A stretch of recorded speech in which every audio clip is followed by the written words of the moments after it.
Hello and welcome back to my continuing series on world government UFO disclosure. I am Keith, and today's installment comes to us courtesy of the fine people of Australia. There's a lot of information and I have a lot of notes here to cover, so I'm going to just jump right into everything here. As far as Australia is concerned, there has been so much divulged and disseminated through society in terms of UFO, UAP, ET involvement that I'm only going to provide you some information, but that remains to leave a lot of knowledge and information for you to discover on your own through the websites and links that I'm going to be giving you here. So first, a few fun facts about Australia. Its current population is roughly about 25 million. That represents less than 1% of the world's population. But with that, Australia can boast a very proliferate dissemination network of information and knowledge, although not all of it has been transparently done by the government. They are reluctant to release things, but the very diligent efforts of ufology researchers in Australia has produced volumes and volumes and libraries full of information here. So in those respects, Australia rivals the USA in terms of their the government's attitudes and level of involvement, and the very intricate web of government agency departments that are involved in these particular efforts, as you'll hear and see as I go through my discussion here. Australia does have a very rich history and a very large involvement of all levels of involvement with particular events, ranging from CE1 to CE5. So I'm going to give you a little bit of a history now. Again, there's an awful lot of cases here. I'm just going to do some highlights for brevity of time and trying to fit all this information into this one short video. So it's evident from Aboriginal rock paintings and writings that this UFO UAP phenomenon, the visitations and DTI, are evident from many of these rock writings, and also very many have left to be discovered. That's going to be a particular ongoing part of my research area. I'm currently working with Native American petroglyphs rock writing in terms of star people and kachinas, for lack of better words there. I'm going to expand my horizons into the worldwide spectrum in coming years, so it's going to be a long-term ongoing project, and if you have any interest in these particular phenomena, you'll want to keep abreast and follow my whereabouts and all the information that I'm going to give you in the future about that. But very rich history in the Aborigine times, back in very archaic recorded history. Let's fast forward into modern times. A few of the very intricate and very involved events and situations. In July of 1960, in the Woomera area, there's a military test site, and there was a wave back in 1959, actually 1961, 62, under a government program called Project Vixen.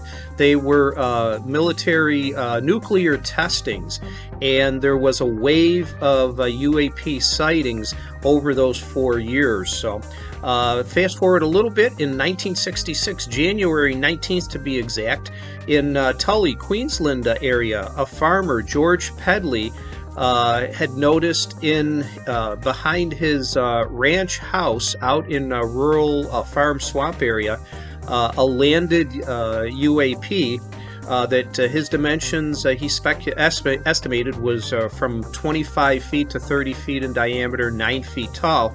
and the craft was landed in and amongst a patch of trees in the swamp area, and he witnessed it actually taking off under intelligent control, very slowly at first, fire coming from underneath the disc and then shooting off in a fantastic direction. The Australian military and government researchers did many testings in the area, found extremely high radiation levels, those akin to radiation emanations from nuclear powered objects of a sort. So just a couple months later, in April 6th of 1966, the West Hull schools, there was a grammar school and a high school involved, where over 200 students, teachers, and administrators witnessed the landing of a craft in a grove just behind the school, and a creature actually did come out of the craft for a brief time, and was in the area, reported by the children who were out in a kind of a recess situation there. So it received an awful lot of publicity. Books were written and follow-up because a lot of those school children are still alive today. I did mention and did a big write-up on this in my first book, The Humaniverse Guide to Better Reasoning and Decision Making. So another incident in October the 2nd of 1978, a private plane pilot, Frederick Valentik, disappeared flying his Cessna over the Bass Strait near Tasmania. That garnered a lot of government involvement. There was radar sightings of unidentified aerial objects, and around the particular area, his plane nor any of his remains were ever found again.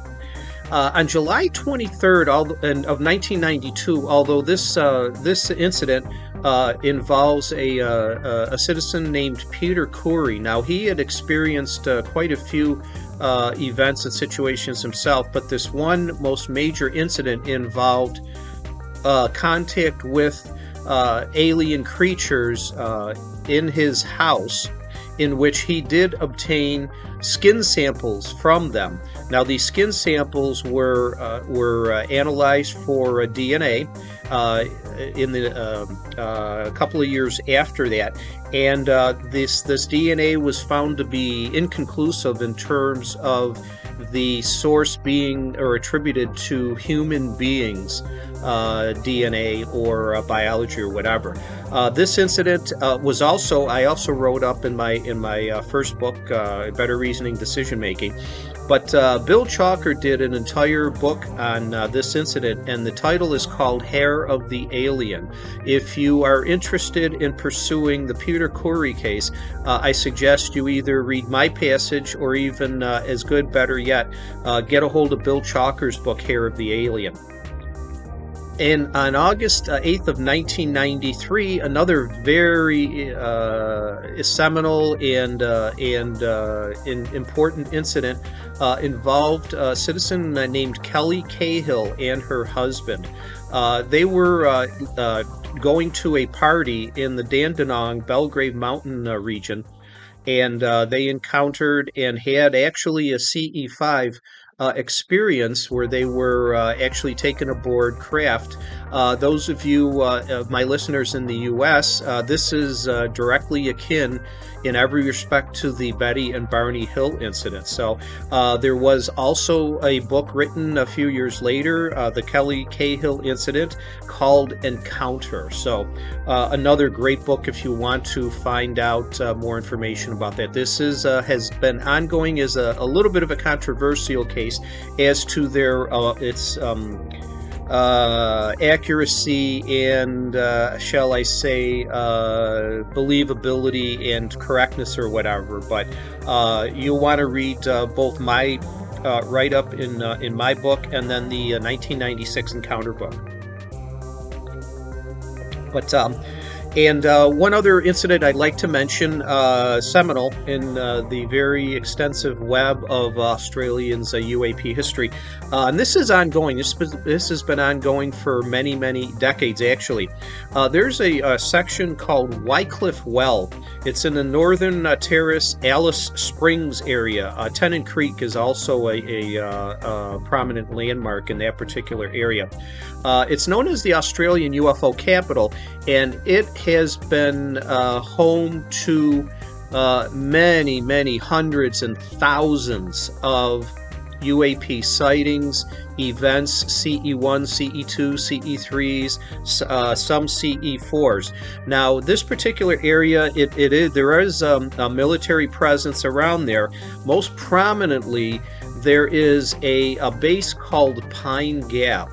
Now, I refer you over to my discussion on New Zealand's world government UFO disclosure, in that I talk and I mention about a Project ANZUS, Australia, New Zealand, U.S. treaty that was signed in 1951.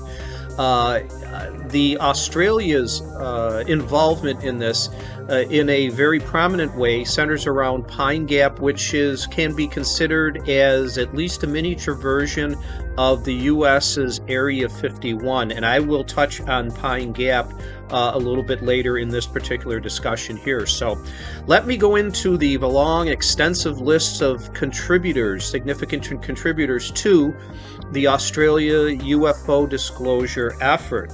It's a very long list, and as I've done in my other videos, I will put the web addresses above me here.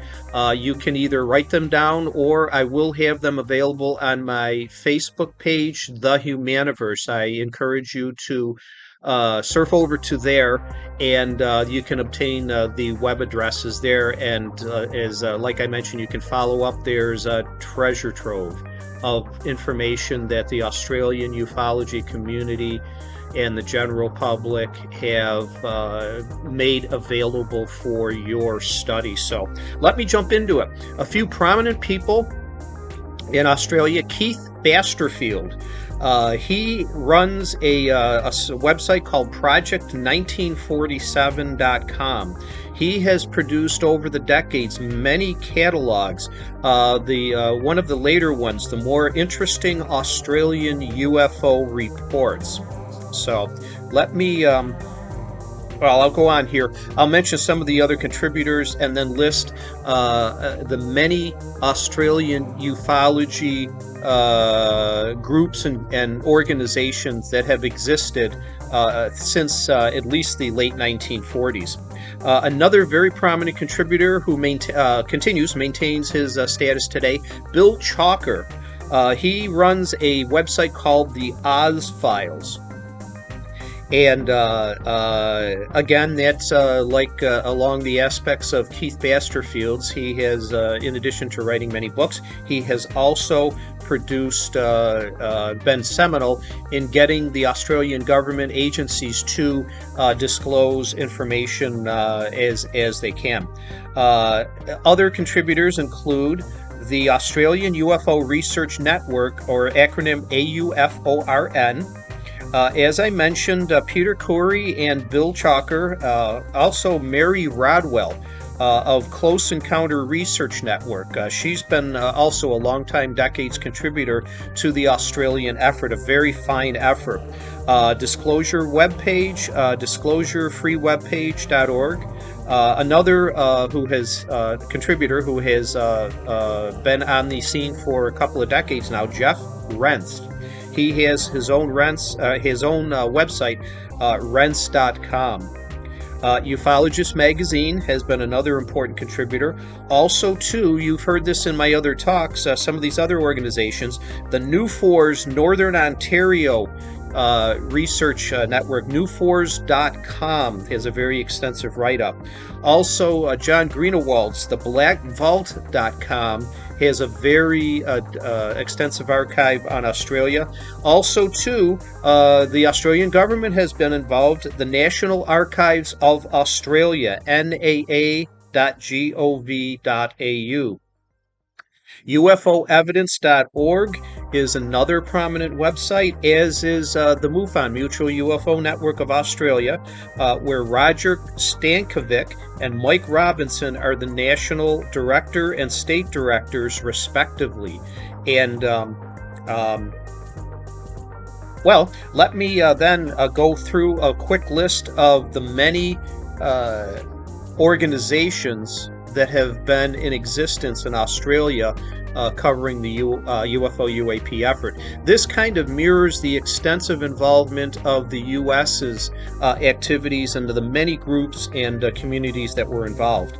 As I mentioned, the Mutual UFO Network Australia, the Australian Centre for UFO Studies, the Australian International UFO Flying Saucer Research Organisation, the Australian UFO Sightings, the Victorian UFO Action, acronym VUFOA, the Phenomena Research Australia, PRA, the Tasmanian UFO Investigation Centre, the Victorian UFO Research Society, the UFO Research Incorporated, the UFO Research Queensland.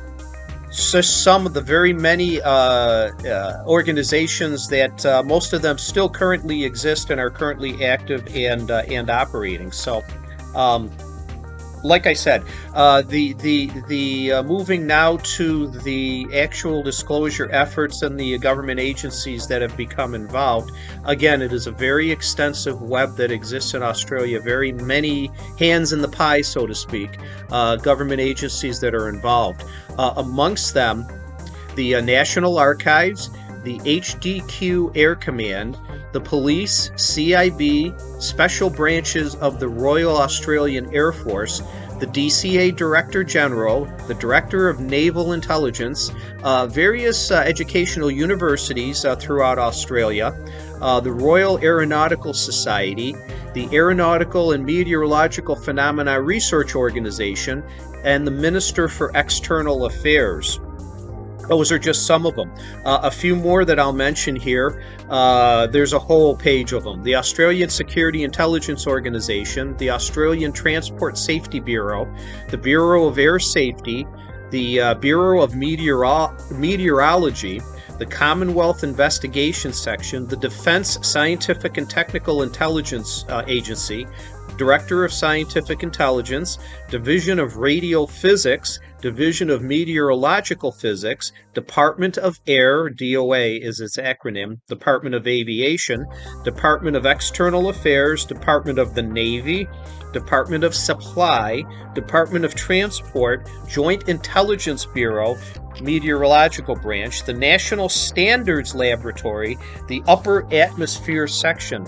Again, those are just some, but quite a few, but not all of the various Australian government agencies that have been known to release UFO disclosure records or curation and involvement thereof. So very extensive, and if you were to grid out this particular web on paper or blueprint, it would look amongst the most extensive of all the world governments. So, but with saying that, I give kudos to the following disclosure efforts, and again, these are attributed and congratulated to both the government of Australia and the many ufology groups and researchers that have maintained a diligence in actually succeeding in getting information out to the society and the general public. So let's begin. In March of 1949, the Aeronautical Research Laboratories published a periodical called Interplanetary Saucer. A lot of these revolve around either publications that were released that include reports of UAP incidences or whatever, or actual government archives of the incidents themselves. So in the 1950s, the Australian Flying Saucer Bureau and Magazine was actually, they published their own magazines, and the title name of this organization morphed into a few years later the Australian Flying Saucer Investigating Committee, which morphed a few years later into the Australian Flying Saucer Research Society. So I'll just say here that in all of these particular times, government reports were released. Most of the efforts of the National Flying Saucer various research groups here, RAAF, Royal Australian Air Force UFO sighting summaries, numbers 1 through 9 released, and in it over 1,048 individual particular reports. So in 1972, fast forward a little bit, the Department of Air, or the DOA, published or released unusual aerial sightings lists. Now, this consisted of 63 Royal Australian Air Force files, over 1,610 reports, and UFO sighting summaries, numbers 10 through 12, and contained in that over 210 reports that were accessed by one of the very main contributors, Bill Chalker. These reports covered a period from 1950 to 1984. Then again, in 1983, the Archives Act of 1983 was created, and the Australian government created its own department, the Archive. Shows U.S. involvement in investigations since at least 1947. Over 10,000 files were actually made available to the public here in that.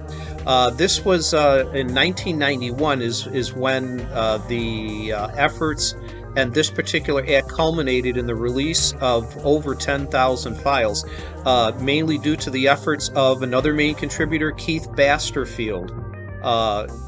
And these covered incidents from 1950s through the early 1960s. Then in 1996, the Defense Instructions Administration mandated a Protocol 55-1 titled Unusual Aerial Sightings. Now, this particular mandate and policy is still being used by Australian government efforts and whatnot. In November of 2000, the Department of Supply came out with the official government announcement that the Australian military has stopped taking UFO reports. Up to that time, they were actually doing that quite prolifically, and if you do your further investigations at some of these websites that I'm giving you, you'll find the documentation as backup evidence and proof for that. So, but some of the other this particular upon this announcement, it spurred another big wave of documentation. Report release efforts in 2001, government intelligence UFO files, and in the RAAF UFO files, accessed again by Bill Chalker. From 2002 to 2008, 151 government UFO files released, over 1,600 reports, motivated by D. Frola and Keith Basterfield, Australia Disclosure.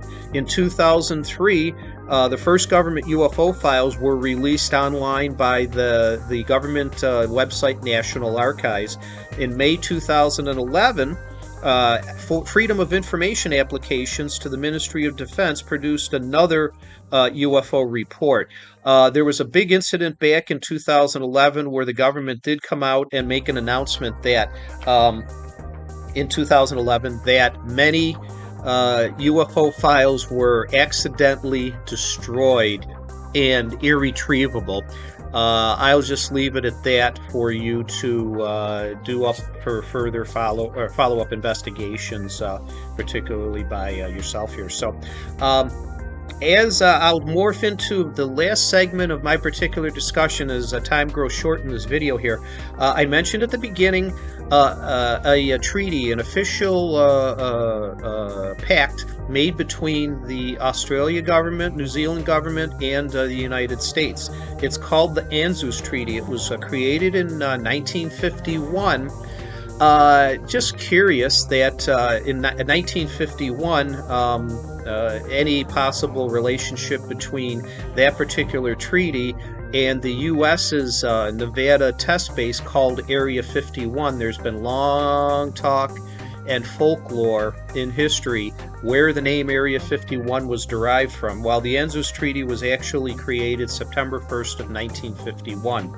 and it involved Australia, New Zealand, the U.S. It was over nuclear proliferation and the establishment of various military bases. The most prominent one that still exists today is in an area region near Alice Springs called Pine Gap. Now, in reference over to my New Zealand discussion here, they dropped out of this treaty back in the mid 1990s due to disagreements with disclosure and particularly with the U.S. and whatnot. Australia has remained a staunch partner for obvious reason that they have spent trillions of dollars in this Pine Gap particular area. Now, the ANZUS Treaty, it was signed, like I said, September 1st, 1951, appears to be key in understanding why the U.S. government continues a mutual policy of refusing to disclose the extraterrestrial and UFO presence at Pine Gap, Australia. The ANZUS Treaty was previously a full three-way defense pact, and as I mentioned, New Zealand has since in the mid-1990s dropped out. Following a dispute between New Zealand and the United States in 1984 over visiting rights for nuclear-armed or nuclear-powered ships of the U.S. Navy in New Zealand ports, the treaty no longer applies between the United States and New Zealand, but is still in force between either country and Australia separately. So, Pine Gap is Australia's the government's most well-kept secret. It's like an iceberg. The vast majority of this military complex is underground. It's speculated that today, currently, anywhere from 3,000 to 8,000 employees work there. Amongst its operations, it's suspected to have various involvements with extraterrestrial research akin to what the U.S.'s NASA agency does employ and research and study. Pine Gap has been the site, the region for untold thousands of sightings since the 1960s. Amongst the various research activities, again, they have been rumored to be involved in reverse engineering captured craft from extraterrestrial sources, teleportation, Space Force operations, in which it has been documented where on many occasions U.S. military cargo transports have been seen unloaded and documented to unload circular disc-like craft with the acronyms USAF and more currently USSF, United States Space Force, unloaded on the tarmacs of the airfields at Pine Gap. Much research data has been collected also in that radiation readings periodically shoot up way through unexpected and unnatural levels. So, according to some official releases about Pine Gap's profile, these are public sources, as the Australian government, again, has a very secretive concentration or very secretive stance on any acknowledgement of operations and activities in Pine Gap. Military intelligence cooperation agreements under the ANZUS Treaty, such as Pine Gap, signed December 9, 1999, between Australia and the U.S., appear to be a legal shield keeping the U.S. government from disclosing the existence of a vast underground working base that the U.S. maintains in Pine Gap, Australia, which may include extraterrestrial liaison programs. Very little is known from official sources about the staffing, facilities, operations, and layout of the secret base at Pine Gap, but it is rumored that currently today there's estimated, as I mentioned just before, estimated to be somewhere over 3,000 employees. Pine Gap is the commonly used name for a satellite tracking station some 18 kilometers southwest of the town of Alice Springs in the center of Australia, which is operated jointly by Australia and the United States. It consists of a large computer complex with 8 radomes protecting antennas and has, as I mentioned, over 3,000 employees. It's officially called the Joint Defense Space Research Facility. It's believed to be one of the largest echelon ground stations and appears to be physically and operationally similar to the American Signals Intelligence facilities at Buckley Air Force Base, Colorado, and Menwith Hill, United Kingdom. The ground control and processing station for geosynchronous satellites engaged in signals intelligence collection, outlining 4 categories of signals collected. Telemetry from advanced weapons development such as ballistic missiles used for arms control verification, signals from anti-missile and anti-aircraft radars, transmissions intended for communication satellites, and microwave emissions such as long-distance telephone calls. United States government personnel at Pine Gap are believed to be mostly from the National Security Agency, the NSA, and subordinate service-associated agencies, as well as the Central Intelligence Agency, CIA. Both the NSA and CIA have been demonstrated to have extraterrestrial-related operations, as documented in the case of Mars, CIA, and the Moon, NSA. The secret underground Pine Gap base may in fact have been strategically designed as the principal platform for clandestine supranational space operations by a black budget fleet in concert with specific extraterrestrial civilizations. Both the U.S. and Australian treaty obligations under the ANZUS Treaty and the Pine Gap Treaty appear to act as a legal barrier to disclosure of the extraterrestrial presence at Pine Gap. So, unfortunately, time kind of forces me to wrap up this particular discussion here.